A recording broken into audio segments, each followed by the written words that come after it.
It's December, the most wonderful time of the year for holidays and a sniper rifle. How's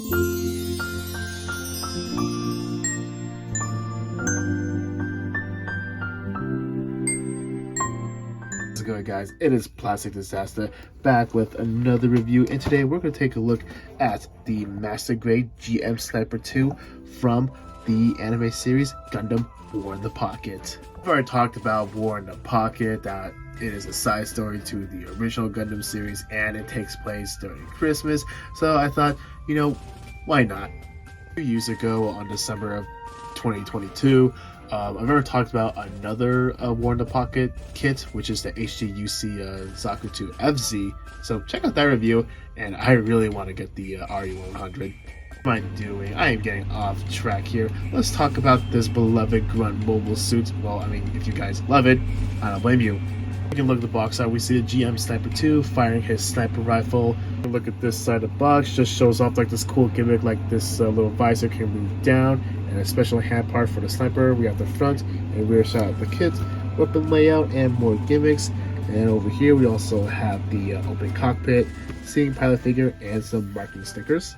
Over here it just shows off nice action poses and some cool articulation, and right over here is what the kit looks like when it's all put together with the stack of runners and the whatever it comes with. They're open the box. We got 6 bags of runners and a manual. Looking at the cover of the manual here, we have a familiar box art, and if we open up just to take out the parts list, well, we're gonna have a few leftover parts.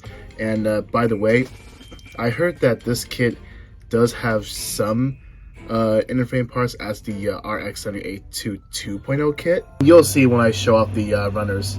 And silly of me that I just passed a page that is full of information, English and Japanese, and right here is just to show how some of the mobile suits relate to each other in a way. And opening the middle of the manual, we have a cool CG render. Moving on down is a painting guide you're planning on painting the mobile suit and the pilot himself. 1-point technique, and we have more information of the GM Sniper 2, just showing off like the mechanics and the weaponry. Moving on to the last page, well, it just tells you where you place the marking stickers and the decals. And here is the back of the manual. Just shows the kit all put together. Starting off with runner A is going to be a multicolored runner. We got a big chunk of dark blue, some clear green, and some red. Runner B is going to be more dark blue parts. You got runner C and 2 runner D1s. They are going to be the lighter blue parts, and there's no runner D2, maybe because of like the other variants. Next, you got runners E1 and E2. And runner F going to be the gray parts. Runner G is going to be the parts for the sniper rifle. And finally, you got runners H, I, and J to round up the dark gray parts. Next up, you have runner MP for the hand parts, and WP for more weapon parts. Small polycap runner, beam saber effect parts. And finally, you got a color correcting sticker, dry transfers, and a marking sticker. Alright, so that's gonna be it for the unboxing. Now, so far, I am really intrigued, and I kept my promise. Now take a look at this. See that? Now I know it's in Japanese, but again, it does share some of the interframe parts from the RX-72 Gundam version 2.0, the Master Grade kit. And to show even more proof, runners H, I, and J have this, that using parts from 2008. This kit, however, came out in 2017. Bandai likes to reprint or recycle or whatever. Come on, I've already taken a look at the Master Grade GM, and that is a really good kit. That interframe is pretty much the same as the Gundam 2.0 Master Grade. Okay, so I'm going to put this kit together right now before I get off way off topic again. So, see you after the build.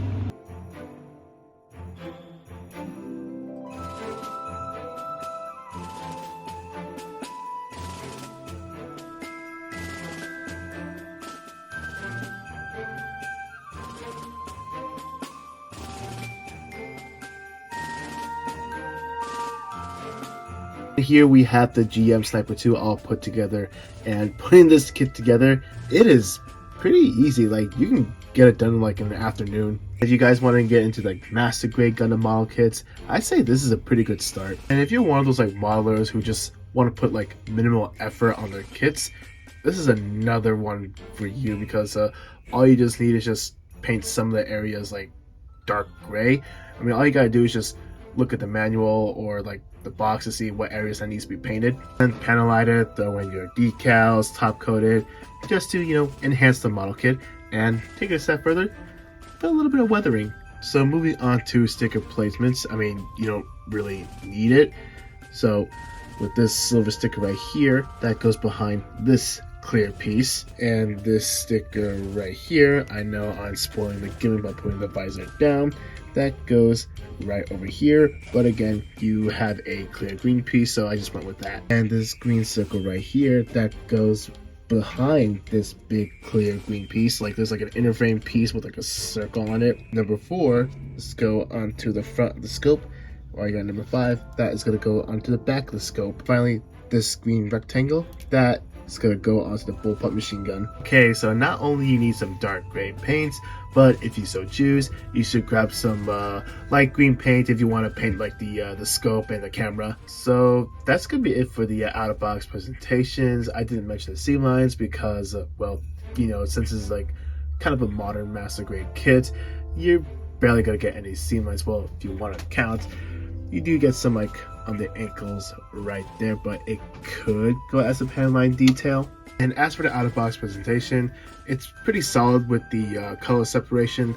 With the engineering this good, you could kind of get away with it, just a snap build and call it done. So moving on with accessories, starting off with hand options, or in this case, finger options. I have already on the kit would be the weapon holding hands. Next up would be the one for the closed fist. Now the problem for me on my copy is that these pop off a little too easily, and if you have the same problem, well, let me know down in the comments below. You also have one for the open palm hands. You got 2 trigger finger hands and another trigger finger hand, which the finger is a little more outward. And just to show you guys, there is a difference. Maybe this one's like specifically for the sniper rifle, and this one for the bullpup machine gun. Speaking of the guns, let's start off with the bullpup machine gun. Really nice detail, and you also have a removable magazine. Not only you get 1, but you also get 2 more, which is hiding behind the shield.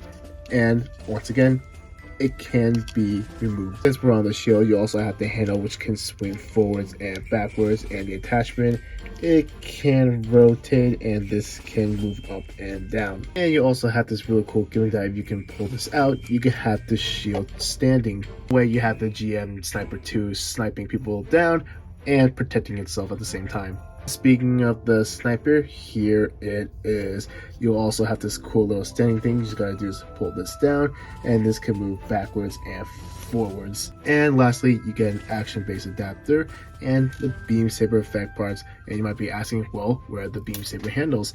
Well, it is located on the back skirt. Not only you can put it onto the back skirt, but you can put it on the back of the shield. So moving on with articulation, you got a ball joint on the head, a little tight, and you also have this neck joint right over here, just for, well, you know, sniping poses. Moving on to the arm and shoulder, you also have a butterfly joint, which can swing forward and backwards, and this shoulder can move down. The arm can go up way high. Love that. You get a bicep swivel, double bend on the elbow, and moving on to the wrist, not only you get a ball joint, but you also have this little hinge which can do this. Moving on to the torso, you get a cockpit opening gimmick right here, but all you can see is just the feet. As for the torso, you do get quite a lot of range on this. And moving on to the skirt, this could shift up and down, so it can go up this high. Side skirt can move out this far, and as for the back skirt, well, you get nothing. And as for the legs, it can go up this high, it can move back that far. And as for the splits, well, you get a pretty good splits.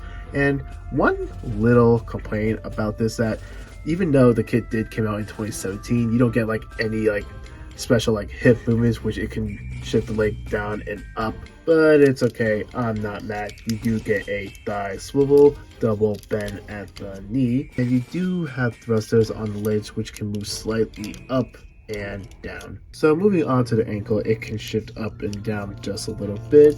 And as for forward movement, well, you only get just the right amount. And moving back, well, not the best. And it can rotate just a little bit, but due to the way it's built, you're not gonna get a lot of rotation. And as for the pivot, I gotta say it's not that bad. Yes, and you also have a heel bend and a toe bend. Always appreciate it. Moving on to the backpack, the thrusters can move up and down just a little bit. Well, the articulation on this kit is actually quite nice. And when it comes to Grunt mobile suits, I'm not asking for crazy amount of articulation, but just, good enough where I can pull off basic poses.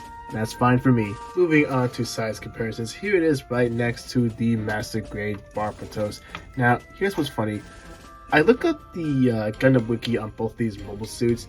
They're both 18 meters, which is average height for a mobile suit.